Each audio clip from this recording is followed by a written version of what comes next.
जय हिंद दोस्तों। Global affairs में आप सभी का स्वागत है और मैं हूं स्वाभिमान। बांग्लादेश की एक कोर्ट ने former PM of Bangladesh Sheikh Hasina को डेथ पेनल्टी सुनाई है। ये सज़ा की घोषणा आज 17 नवंबर को की गई।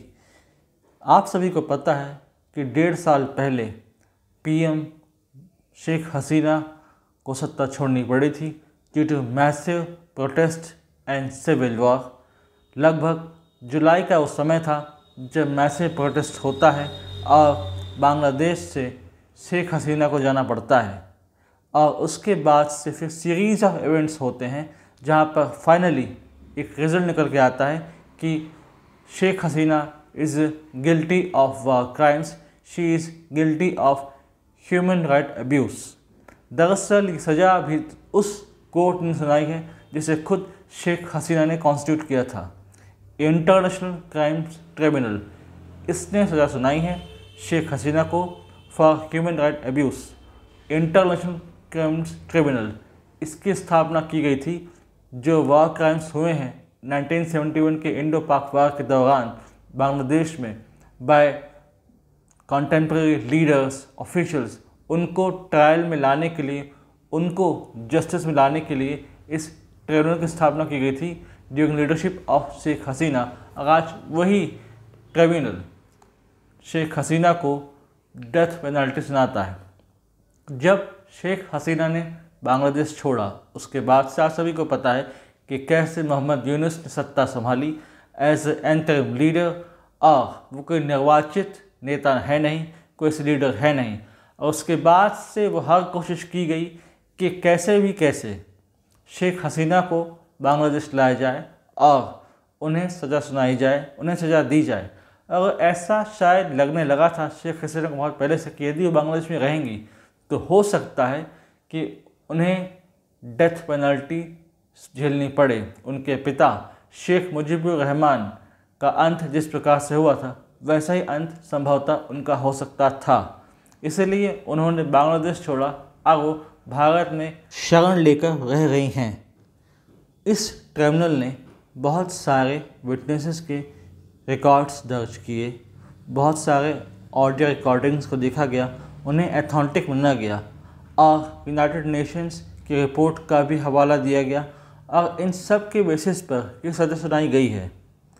सबसे बड़ी बात ये कि इस समय जो सरकार काम कर रही है बांग्लादेश में, उसने खुद एक वकील अपॉइंट किया on the behalf of Sheikh Hasina कि वो शेख हसीना का केस लड़े, जबकि खुद शेख हसीना एब्सेंट हैं, बांग्लादेश में नहीं हैं। तो पता नहीं इस वकील ने क्या दलीलें रखी होंगी और कैसे शेख हसीना के लिए यह व्यक्ति केस लड़ा होगा। मोहम्मद यूनुस एक पॉलिटिकल राइवल रहे हैं हमेशा से शेख हसीना के, और ऐसा माना जाता है कि शेख हसीना की लीडरशिप में बांग्लादेश ने काफ़ी अच्छा प्रोग्रेस किया। इकोनॉमिकली, पॉलिटिकली स्टेबिलिटी आई, इकोनॉमिकली डेवलपमेंट आया, प्रोग्रेस देखा बांग्लादेश ने। लेकिन इनके जाने के बाद से दोबारा से यहाँ पर पॉलिटिकली और इकोनॉमिकली अनस्टेबिलिटी देखी जा रही है। सिविल वॉर लाइक सिचुएशन है, लोग सड़कों पर हैं। 1.5 साल पहले लोग सड़क पर थे against Sheikh Hasina and her policies. आज लोग फिर से सड़क पर हैं against Mohammad Yunus and his policies, क्योंकि वहाँ पर चुनाव हो नहीं रहे। चुनाव कब होंगे पता नहीं, कोई क्लैरिटी नहीं है। मोहम्मद यूनुस चुनाव चाहते नहीं, क्योंकि यदि कोई लेजिटिमेट सरकार आएगी तो उनका जाना तय है।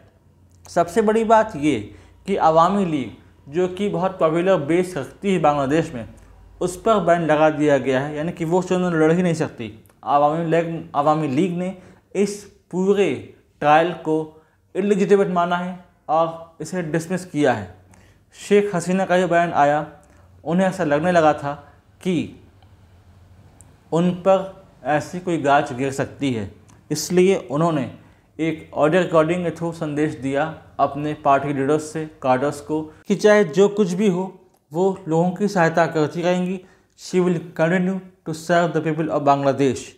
अब यहाँ पर एक डिप्लोमेटिक प्रेशर डाल सकता है बांग्लादेश, ऐसी कोशिशें कर सकता है कि वो भारत से कहे कि आप हमें सौंप दें शेख हसीना, क्योंकि इनको हमें सज़ा देनी है।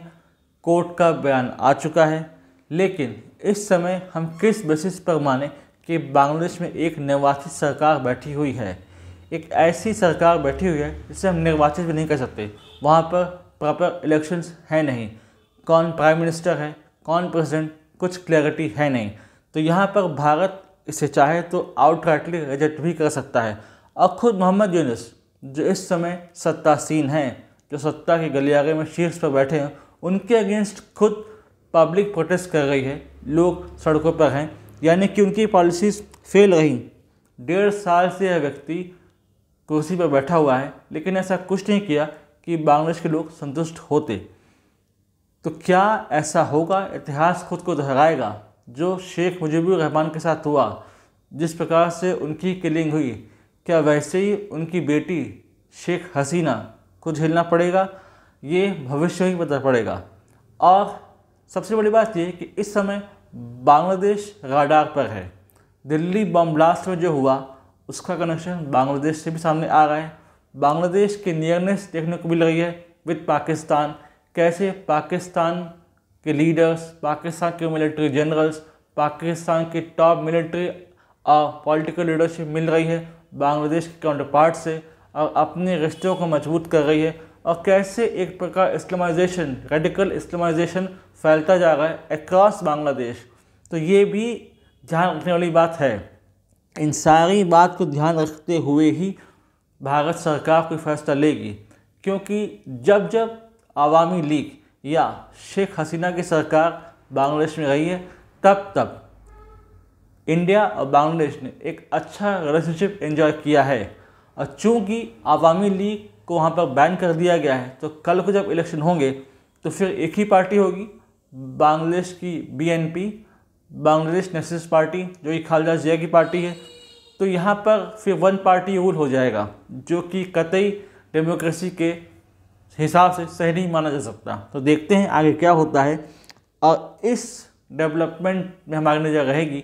और कुछ डेवलपमेंट होता है, कुछ अपडेट आती है जो कि वाइटल है, तो मैं आप लोगों के लिए एक अपडेटेड वीडियो लेकर आऊँगा ताकि आप लोग फर्दर एनलाइटन हो। Till then do like, share, subscribe channel, widely spread this video for the knowledge of people. यदि आप हमसे जुड़ना चाहते हैं तो आप इंस्टाग्राम, टेलीग्राम के थ्रू जुड़ सकते हैं। इसका लिंक डिस्क्रिप्शन है, आप जाइए, इसे ज्वाइन कीजिए और हमारे चैनल को प्रमोट कीजिए, सपोर्ट कीजिए, ताकि हम ग्रो कर सकें और आप लोगों के लिए ऐसे ही कंटेंट्स लाते रहें, ताकि आप लोग नॉलेजेबल होते रहें, अपडेट होते रहें और करंट से रिलेटेड डेवलपमेंट के साथ आप लोग जुड़ते रहें। Thanks for watching. Do like, share, subscribe. जय हिंद, जय भारत।